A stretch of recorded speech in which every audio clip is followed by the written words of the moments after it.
Shrimad home remedies में आपका स्वागत है। और हम आपको बताएंगे कि माँ गंगे के जो 10 नाम हैं वो कैसे पढ़े। हिंदू धर्म में गंगा नदी का विशेष स्थान है।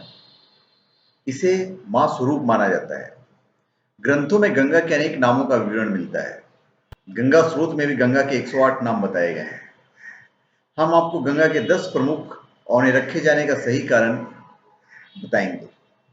जैसे पहला नाम है जाह्नवी। एक बार जमुन ऋषि यज्ञ कर रहे थे और गंगा के वेग से उनका सारा सामान बिखर गया। गुस्से में उन्होंने गंगा का सारा पानी पी लिया।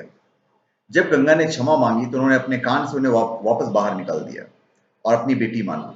इसलिए उन्हें जाह्नवी कहते हैं। फिर शिवाया। गंगा नदी को शिव जी ने अपनी जटाओं में स्थान दिया है, इसलिए इन्हें शिवाया कहा गया है। फिर पंडिता। यह नदी पंडितों के समान पूजनीय है, इसलिए गंगा स्रोत में इसे पंडिता संपूज्य कहा गया है। फिर मुख्या। गंगा भारत की सबसे पवित्र और मुख्य नदी है, इसलिए इसे मुख्या भी कहा जाता है। फिर हुगली। हुगली शहर के पास से गुजरने के कारण बंगाल क्षेत्र में इसका नाम हुगली पड़ा। कोलकाता से बंगाल की खाड़ी तक इसका यही नाम है। फिर उत्तर वाहिनी। हरिद्वार से फर्रुखाबाद, कनौज, कानपुर होते हुए गंगा इलाहाबाद पहुंचती है। इसके बाद काशी मतलब वाराणसी। इसके बाद काशी में गंगा एक वलय लेती है, जिससे यहाँ उत्तर वाहिनी कहलाती है। फिर मंदाकिनी।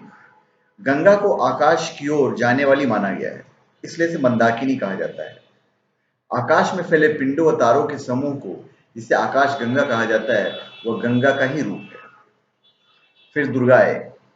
माता गंगा को दुर्गा देवी का स्वरूप माना गया है, इसलिए गंगा स्रोत में इन्हें दुर्गाए नमः भी कहा जाता है। फिर त्रिपथगा। गंगा को त्रिपथगा भी कहा जाता है। त्रिपथगा यानी 3 रास्तों की ओर जाने वाली। यह शिव की जटाओं से धरती, आकाश और पाताल की तरफ गमन करती है। फिर भागीरथी।